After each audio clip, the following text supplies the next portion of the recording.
Hey everyone, Bill Lethman here for Money Evolution. In today's video, I'm going to be talking about 7 things that you can do to get organized for retirement. And I'm going to go through this really quick, kind of in rapid fire. Number 1 is going to be to create a budget. So even if you've never had a budget in your entire life, I think it's very important for you to have a budget as you go into retirement. When you're no longer going to get that regular paycheck and you're going to have to rely on things like Social Security and maybe a pension if you're lucky enough to have one, but really relying a lot on your investment accounts, you're going to want to know how much money you're thinking you're going to be spending every year and have a clear map that's going to be able to sustain that income throughout your entire retirement. You don't want to run out of money. So having a budget and refining that budget and really working with it, I think is very, very important. Number 2 is going to be to take inventory of your assets. So I think it's very common for a lot of people, especially people that have been very successful over the years, to have a lot of different things in a lot of different areas.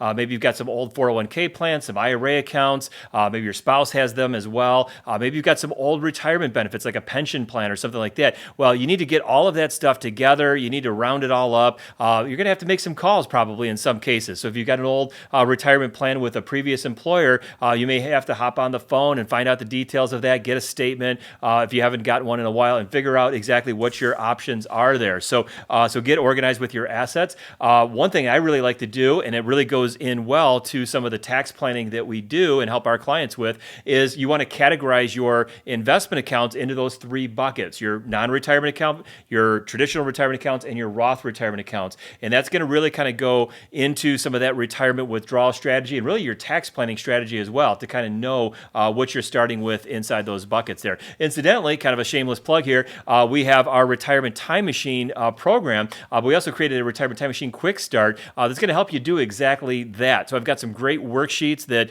I put together that's going to help you to create that budget, take some inventory of your assets, and then really through some very simple calculations help you determine if your retirement's on track and what some of the things you can do to get it back on track if you're not quite there yet. So check that out. We'll have some links down in the description below for that. Number 3 is going to be your healthcare options. Healthcare expenses continue to be one of the biggest expenses for many retirees, and especially if you're thinking you might be retiring before age 65 when Medicare kicks in, you're going to want to figure out what some of your options are for healthcare.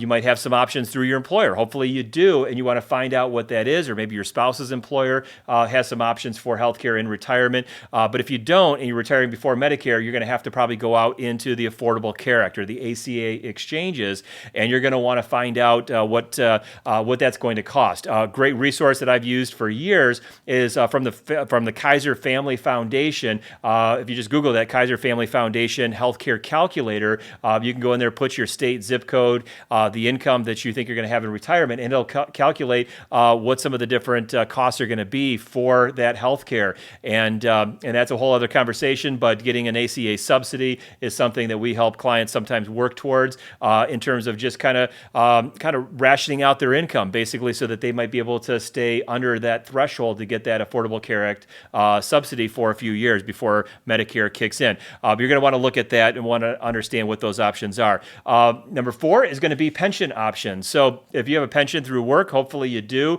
Unfortunately, not many people have pension plans anymore, but you're going to want to find out what the different options are. Some of these pension plans can be fairly complicated with different buckets. If you were part of an executive pension program, you may have that in addition to a regular pension.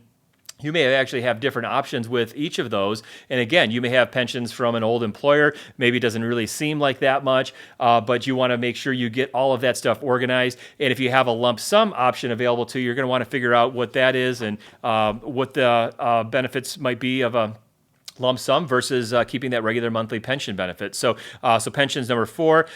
Number 5 is, as you get closer to retirement, you're going to want to identify what some of your gaps are. In other words, as you go into retirement, how much are you going to need to start taking from some of your investment accounts? And then you're going to want to build that out into your portfolio. You're going to want to figure out which account you're going to be taking withdrawals from. That's something we get into a lot of discussion in, not only in our Retirement Time Machine program, program, but also obviously in our comprehensive financial plans that we do for clients as well. But really having that retirement withdrawal plan, understanding what your gaps are every year, how much money you need to withdraw from the portfolio, and then structuring the assets so that you're not hopefully having to sell equity investments when the stock market may be down in value. You want to create a buffered approach to that.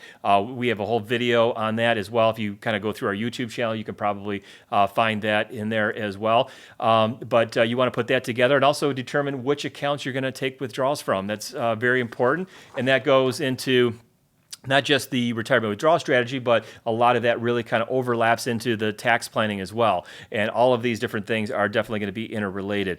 Number 6 is going to be kind of taking a look at some of those old 401k plans and looking at what options you have. So a couple of things. Number 1 is that you probably know the 59 and a half age rule. So if you want to take a withdrawal from a retirement account after age 59 and a half, it's generally considered an ordinary distribution. There's no penalty or anything. But if you want to take a distribution before 59 and a half, you may get hit with an early withdrawal penalty. Usually it's 10%.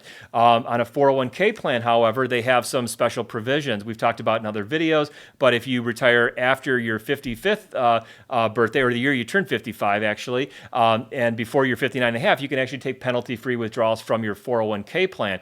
So if that's the case, you're retiring before 59 and a half, you're going to want to make sure that you've got a plan for that. You understand what those rules are.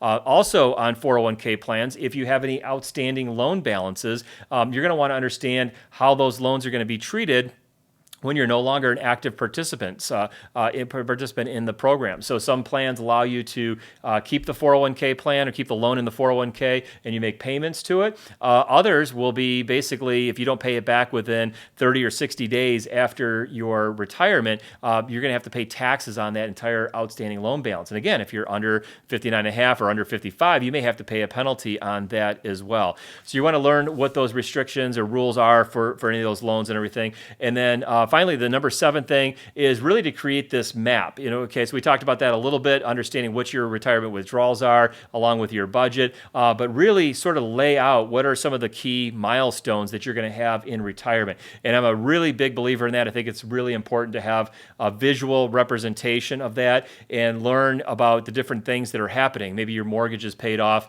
3 years into retirement and Social Security kicks in 5 years into retirement. Whatever that may be, you're going to want to understand what that relationship is. We use software for that for our clients. And again, we use the same software for both our high-end financial planning clients as well as the retirement time machine, more of a DIY experience. So again, we'll have links to both of those down below if you'd like to learn more about that. For most people, the Retirement Time Machine is going to be a great program, very reasonably priced, and we'll walk you through step by step from beginning to end to help you create a retirement plan and really answer a lot of these most important questions that you have for your retirement. And there's obviously some things we can't do with the Retirement Time Machine. We get into some more advanced planning strategies with the comprehensive financial plan. We just renamed it from Wealth Vision, which is what it used to be called, to now it's called Money Evolution Plan. Anyway, we get into some high-end strategies with that. So anyway, I hope you got some value out of today's video.